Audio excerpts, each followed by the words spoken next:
Imaginez un temps bien avant les mythes, bien avant même que les dieux n'aient des noms. Des tablettes d'argile enfouies dans le sol depuis des millénaires. Aujourd'hui, on va se plonger dans ces artefacts anciens, parce que ce qu'ils racontent, ça bouscule pas mal notre vision de l'histoire. C'est parti pour l'enquête. Alors, on a découvert ces tablettes sumériennes, là, entre le Tigre et l'Euphrate.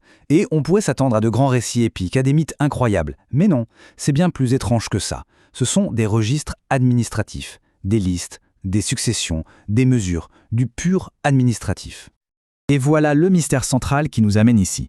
Comment des documents aussi terre-à-terre, aussi factuels, peuvent-ils contenir des informations qui nous paraissent complètement impossibles? C'est ça qu'on va essayer de démêler.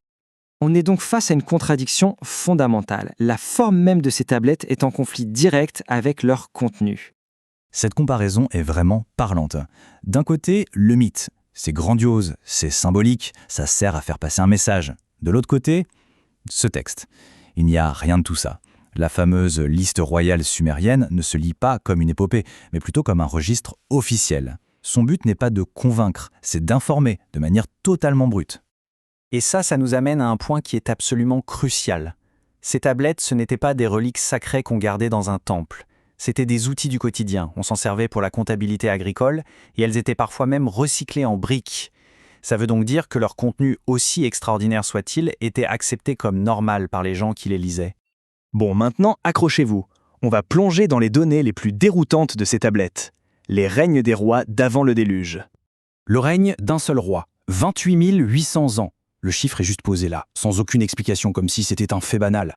On continue, le suivant, 36 000 ans. L'échelle de ces durées devient de plus en plus difficile à imaginer, à rationaliser.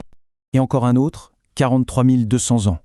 Je le répète, il ne s'agit pas de jolies métaphores poétiques. Ce sont des chiffres précis, consignés dans ce qui ressemble à un document comptable.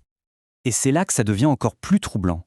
Cette chronologie qui paraît mythique est en fait ancrée dans une géographie bien réelle, que les archéologues connaissent. On n'est pas dans un monde totalement imaginaire.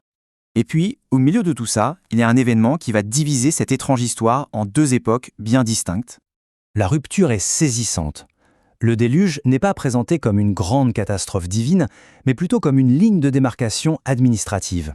Un simple pivot entre deux états du monde. Avant, des règnes immenses, après, des règnes à échelle humaine.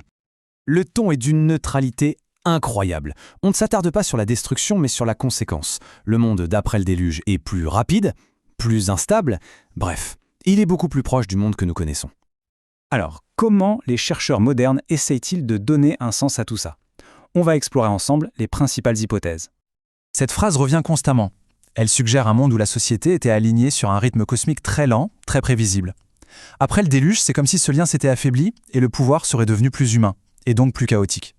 Voilà les trois théories principales. Chacune tente de ramener cette étrangeté à quelque chose qu'on peut comprendre. Le problème, c'est que le texte lui-même ne nous aide pas.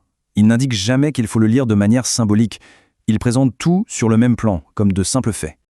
Pour conclure, il faut peut-être se concentrer sur ce que les tablettes ne disent pas. C'est peut-être dans ce silence que se trouve la réponse la plus révélatrice. Le véritable vertige face à ces archives, finalement, ne vient pas tant de ce qu'elles disent, mais de ce qu'elles laissent sous silence. Les scribes n'essayent jamais d'expliquer la rupture, ce changement de rythme du monde. Ils se contentent de le noter. Et c'est ça qui suggère qu'ils transmettaient une mémoire qui pour eux-mêmes était déjà très ancienne, déjà fragmentée. On voit ici l'idée fondamentale. Le monde d'avant le déluge, c'est un monde d'une stabilité quasi totale, avec très peu d'événements à noter. Et puis, après la rupture, c'est comme si le bruit de l'histoire commençait vraiment, avec sa cascade de conflits et de changements. Et ce qui est fascinant, c'est que si le style administratif sumérien est unique, les thèmes de fond, eux, on les retrouve un peu partout sur le globe. La mémoire d'un grand basculement semble être une constante de l'humanité. C'est la question que ces archives silencieuses nous posent.